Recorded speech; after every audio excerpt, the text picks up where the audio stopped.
Good afternoon dear all of you students, welcome back your Aadesh Pathshala platform. I hope आप सभी की तैयारी बहुत ही बढ़िया और शानदार तरीके से चल रही होगी। मेरा नाम है राधेश्याम केवट और मैं पढ़ाता हूँ आपको UGC net JRF paper 1 YouTube पर ही कंप्लीट, वो भी फ्री ऑफ कॉस्ट। साथ ही पॉलिटिकल साइंस भी। अभी पॉलिटिकल साइंस प्रारंभ नहीं हो पाया है, परंतु पेपर 1 हम पूरी तरीके से बेच उदयपत के माध्यम से यूट्यूब पर प्रारंभ कर चुके हैं, जिसकी 2 यूनिट कंप्लीट हो चुकी है, हायर एजुकेशन एंड आईसीटी। तो जो ऐसे विद्यार्थी जो पेड कोर्स अफोर्ड नहीं कर सकते या ऑफलाइन क्लासेस नहीं ले सकते और यूट्यूब से पढ़ना चाहते हैं, तो वो बिल्कुल राधेश पाठशाला पे जाइए। प्लेलिस्ट सेक्शन में आपको सभी प्लेलिस्ट मिल जाएंगी, सारी सारी बेच उदयपत की पूरी कंप्लीट एक प्लेलिस्ट है, जिसमें लगभग 30 से ऊपर क्लासेस अब तक हमारी कंप्लीट हो चुकी हैं। तो कुछ समय अब बचा नहीं है। यदि आप प्रारंभ करना चाहते हैं तो जल्दी जाइए और सभी क्लासेस को देखिए। सभी क्लासेस के नोट्स आपको टेलीग्राम चैनल पर ही मिल जाएंगे। हमारे लिंक टेलीग्राम चैनल की आपको वीडियो के डिस्क्रिप्शन में मिल जाएगी। तो उसी कड़ी में हमने अब ऐसे ऐसे कुछ छोटे छोटे पॉइंट टॉपिक्स उठाना प्रारंभ किए हैं, जिनसे एग्जाम में सीधे सीधे एक प्रश्न बनने की बहुत 98% 95% संभावनाएं रहती है, 100% संभावनाएं भी कह सकते हैं, क्योंकि हो सकता है किसी सेट में ना पूछे, पर किसी ना किसी सेट में तो यहाँ से एक प्रश्न आता ही आता है। और हर बार इस सेक्शन से मैं अभी हम जो पढ़ने वाले हैं, डेवलपमेंट ऑफ कंप्यूटर, यानी कंप्यूटर का विकास और कंप्यूटर की सभी जो 5 जनरेशन है, कंप्यूटर की पीढ़ियां जिसे आप कहते हैं, कि कंप्यूटर का विकास किस पीढ़ी दर पीढ़ी हुआ, उन सभी का विकास भी प्रश्नों में पूछा जाता है। तो उसी को हम समझेंगे अपनी इस क्लास में। आप चाहें तो बीच में नोट करते रहिए, आपके लिए इन्फॉर्मेशन चीजें हैं, ठीक है। चलिए एक एक करके चीजों को समझ लेते हैं। क्या है कंप्यूटर का विकास? देखिए, कंप्यूटर आज एक ऐसी टेक्नोलॉजी है जिसके बिना कोई भी कार्य नहीं होता।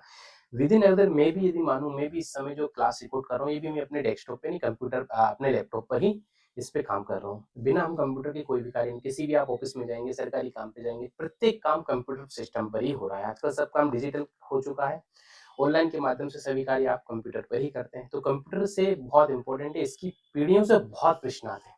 हर बार एक ना एक प्रश्न पूछा जाता है। कैसे प्रश्न पूछे जाएंगे? प्रश्न पूछ लिए जाते हैं क्रोनोलॉजिकल में, ठीक है। क्रमानुसार जमाना होता है प्रश्नों को। सभी कंप्यूटर्स की ईयर पूछ लिए जाए कि पहली जनरेशन का जो था, 5 पीढ़ियां टोटल हम पढ़ेंगे अभी इसमें। पांचों की पांचों पीढ़ियों की जनरेशन क्या थी, इनका समय क्या था, कौन सी तकनीक का यूज किया जाता था इस समय, और कंप्यूटर का कैसे कैसे विकास हुआ है। तो हम लगभग 1940 से लेकर 2025 और भविष्य की संभावनाओं पर भी अपनी इस क्लास में हम चर्चाएं करेंगे। देखिए सबसे पहले क्या लिखा है। पहली जो पीढ़ी है कंप्यूटर की, आप ये समझ लीजिए, पहली जो पीढ़ी है आपकी कंप्यूटर की, एक मिनट, आपकी पहली जो पीढ़ी है कंप्यूटर की, इसको आप कह सकते हैं फर्स्ट जनरेशन, ठीक है। ये लिखा है, ये आपकी पहली पीढ़ी है। पहली पीढ़ी का काल क्या लिखा है यहाँ पे, 1940 से 1956। ये आपको अच्छे से पता होना चाहिए। पहली पीढ़ी का काल क्या था विद्यार्थियों, 1940 से 1956। अब ये यहाँ से देखिए कैसे प्रश्न बनेंगे। एक तो आपसे पूछ लिया जाएगा ईयर, ठीक है, क्रम वाइज जमाने को दे दी जाएंगी। आपको ईयर अच्छे से पता होगा तो आप कहीं भी किसी तरीके से कंफ्यूज नहीं होंगे। अब देखिए एक यहाँ से सबसे जो इंपॉर्टेंट चीज पूछी जाती है, वो होता है तकनीक कौन सी थी। तो इस समय आती थी वैक्यूम ट्यूब्स। आपने पुराने जमाने के टीवी देखी हो तो उसमें एक ट्यूब्स होती थी इस टाइप की, जो पीछे लगी होती थी। उन वैक्यूम ट्यूब्स की को तकनीक का यूज करके उस समय की टेक्नोलॉजी बनाई गई थी। उस समय की जो प्रारंभिक जो कंप्यूटर थे वो बनाए गए, जिससे मुख्यतः क्या काम होता था। प्रारंभिक जो कंप्यूटर थे मात्र गणना करने के लिए, सैन्य उपयोग के लिए ही वो कंप्यूटर का विकास किया गया था। फर्स्ट जनरेशन के कंप्यूटर का यदि पूछ लिया जाए तो आपको पता होना चाहिए, ठीक है। पहली सबसे बड़ी ये बहुत इंपॉर्टेंट है, वैक्यूम ट्यूब अच्छे से लिख, इसको तो भूलना ही नहीं है यार। और ये दो चीज तो भूलना ही नहीं है, सबसे इंपॉर्टेंट है वैक्यूम ट्यूब, ठीक है। कौन सी तकनीक, वैक्यूम ट्यूब का यूज करके कंप्यूटर बनाए जाते थे। फिर इसकी क्षमता कितनी होती थी, लगभग 20 केबी मेमोरी ओनली, बस। इसकी कैपेसिटी कितनी होती थी, ओनली 20 केबी। आजकल के जो फोटोज भी हम डाउनलोड करते हैं वो भी एमबीओ में होते हैं, तो सोच ली कितनी कम मेमोरी होती थी, कैपेसिटी कम होती थी, 20 केबी की ओनली। गति भी लिखी है इनके पास 300 इंस्ट्रक्शन पर सेकेंड। ये आईपीएस अच्छे से इसकी फुल फॉर्म पूछ ली जाती है, आईपीएस की फुल फॉर्म याद कर लेना यहाँ से। 300 इंस्ट्रक्शन पर सेकेंड। कंप्यूटर की स्पीड किस चीज में मापी जाती है, आईपीएस में मापी जाती है। इंस्ट्रक्शन पर सेकेंड, एक सेकेंड में कंप्यूटर कितने इंस्ट्रक्शन दे सकता है। तो प्रारंभिक जो फर्स्ट जनरेशन के जो कंप्यूटर थे, इनकी स्पीड थी 300 इंस्ट्रक्शन पर सेकेंड, ठीक है। लैंग्वेज कौन सी थी, तो असेंबली लैंग्वेज, ठीक है, असेंबली लैंग्वेज। उस सब इसकी प्रोग्रामिंग लैंग्वेज कौन सी थी, असेंबली लैंग्वेज यहाँ की थी। कुछ एग्जांपल्स दिए हैं फर्स्ट जनरेशन के कंप्यूटर, ये पूछ लिए जाते हैं।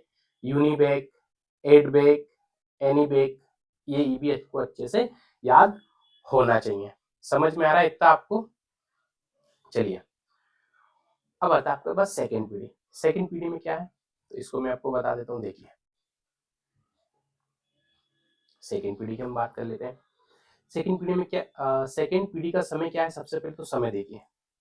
समय साहब 1956 से 1963, 1956 टू 1963, ठीक है। अब यहाँ पे जो तकनीक यूज की जा रही है, ये तकनीक है आपकी ट्रांजिस्टर।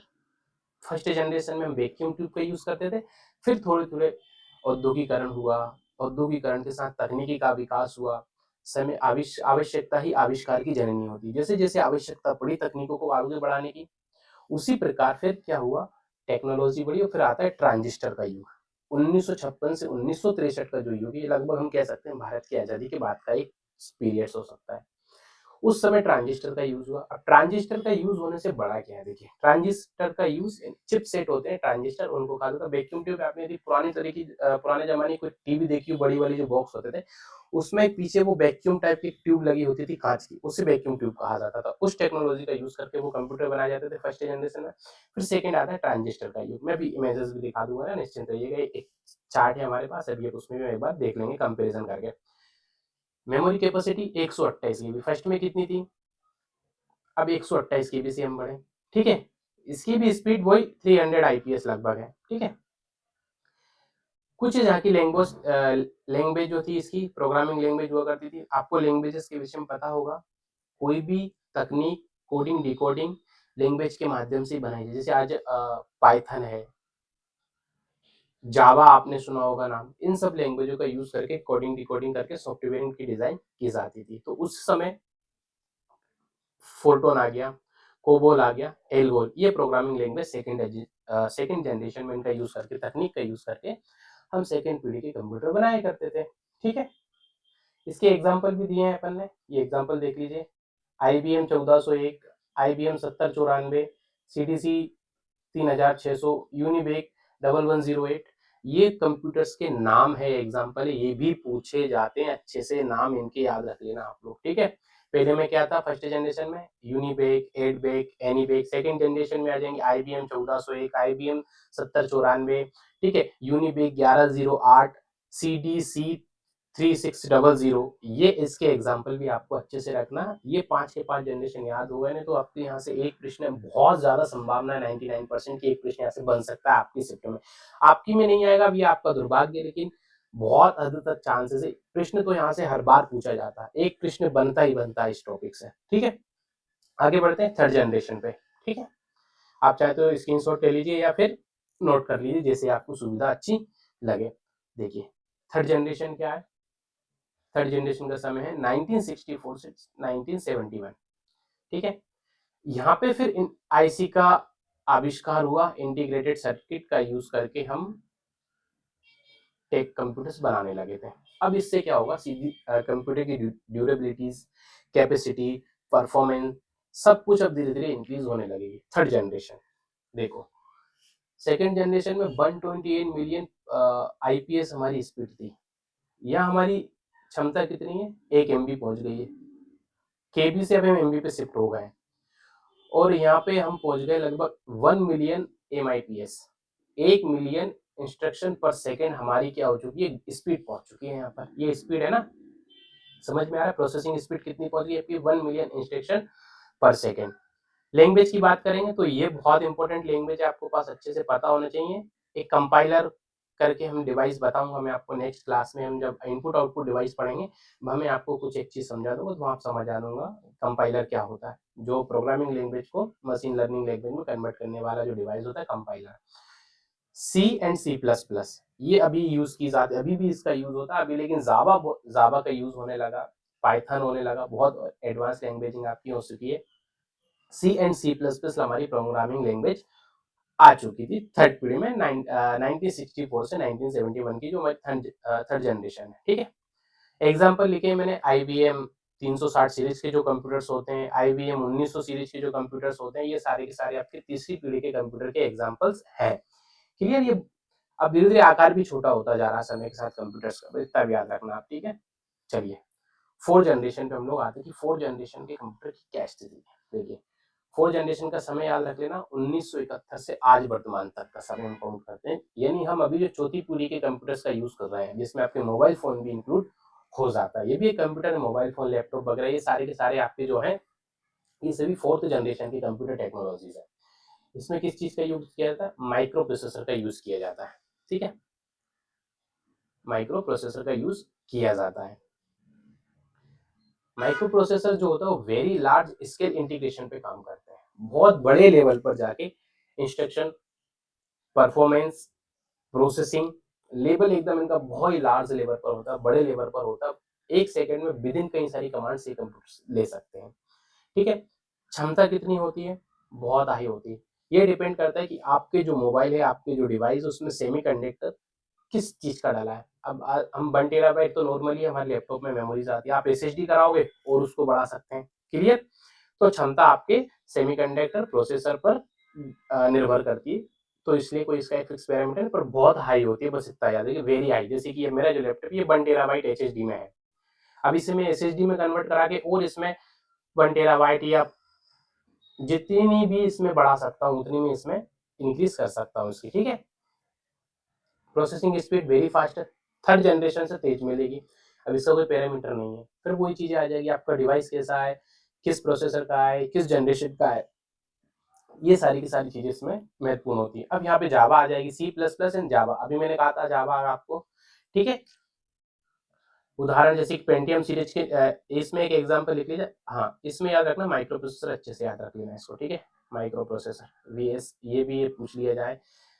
इसकी जो परफॉर्मेंस लेवल क्या होती थी? VLSI, very large scale integration पर जाके परफॉर्मेंस ये देते हैं अपने। ठीक है, कुछ एग्जांपल जैसे कि पेंटियम सीरीज के दिए, मल्टीमीडिया सिमुलेशन जितने भी होते हैं, ये सभी सब आपके फोर्थ जनरेशन की कंप्यूटर सीरीज हुआ करती है। पांचवी पीढ़ी में आप देखिए, ये थोड़ी सी क्या है ना आपकी, अभी इसका थोड़ा थोड़ा यूज भी होने लगा है, और ये हमारी भविष्य की एक तकनीक भी इस और लेवल पे हम अब देखिए, हमने इसमें तकनीक कौन सी है चली रही है आपकी, ये हम इसको लेकर जाएंगे अल्ट्रा लार्ज, यानी कि यूएलएसआई एंड बीएसएलआई टेक्नोलॉजी का यूज करके हमारी ये बनाई जाएगी। ठीक है, क्षमता बहुत ज्यादा होगी इसकी, वेरी, यानी अभी जो हम जिस जनरेशन में, इससे भी बहुत ज्यादा।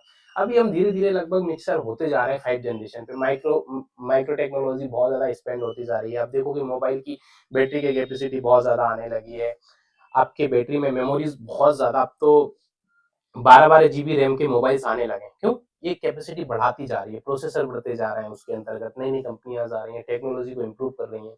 तो ये 5 पीढ़ी आपके पास ले दे के टोटल है। ठीक है, इसमें आप बस क्या क्या याद रखोगे? तकनीक कौन सी यूज की जा रही है, उसका एरा कौन सा है, काल कौन सा है, उसके कंप्यूटर के एग्जाम्पल्स अच्छे से देख लेना, लैंग्वेज अच्छे से देख लेना। ठीक है, इसमें जैसे कि programming language, all high level language, natural networks. ठीक है, तो इसका एक कंपेरिजन चार्ट है यहाँ पे, ये देख सकते हैं अपन। इसमें देखिए, ये पांच के पांचों जनरेशन है आपके पास। फर्स्ट टाइम ये होता है, देखिए वैक्यूम ट्यूब, ये इस टाइप की पुरानी यदि टीवी हो तो आपने उसमें देखा हो, ये वैक्यूम ट्यूब होता है। ये ट्रांजिस्टर या मैग्नेटिक टेप से दिया जाए सेकंड जनरेशन में, तो आप इसमें भी याद अच्छे से रखना। ठीक है, थर्ड होता है इंटीग्रेटेड सर्किट, ये छोटे छोटे सॉकेट्स होते हैं जो आपके मदरबोर्ड में यूज किए जाते हैं, आपने देखा होगा कभी। फिर ये आता है माइक्रो प्रोसेसर, ये छोटी छोटी चिप्स होती हैं।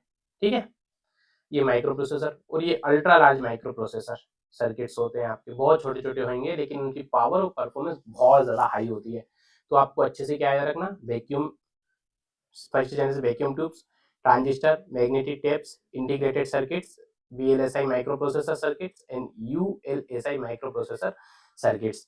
ठीक है, machine language, high size, highly experience, highly consumption over, ये सारी की सारी चीजें इसमें आपको मिल जाएंगी। ठीक है, example एनीबैक, एनीबैक, add back, EDSAC, IBM 701।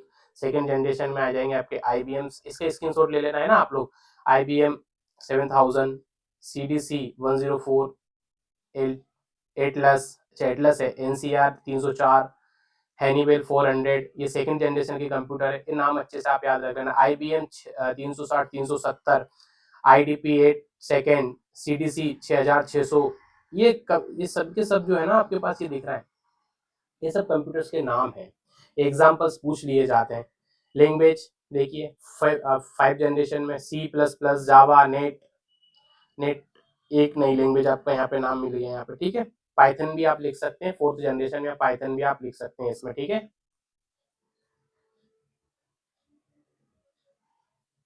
Python भी आप इसमें एक लैंग्वेज नोट कर सकते हैं। तो ये था आपका कंप्यूटर जनरेशन की छोटी सी एक क्लास थी। इसी छोटी छोटी इंपॉर्टेंट सीरीज हम लेकर आते रहेंगे।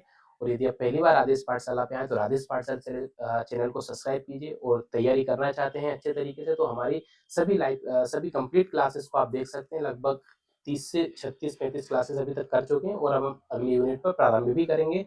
और ऐसे विद्यार्थियों को आदेश पाठशाला की वीडियोस अवश्य शेयर कीजिए, उन्हें बताइए जो विद्यार्थी पेड कोर्स अफोर्ड नहीं कर सकते या ऑफलाइन क्लासेस नहीं ले सकते, तो वो राधेश पाठशाला से बिल्कुल किसी निश्चिंत होकर अच्छे से तैयारी अपनी कर सकते हैं। तो तब तक के लिए दीजिए मुझे इजाजत।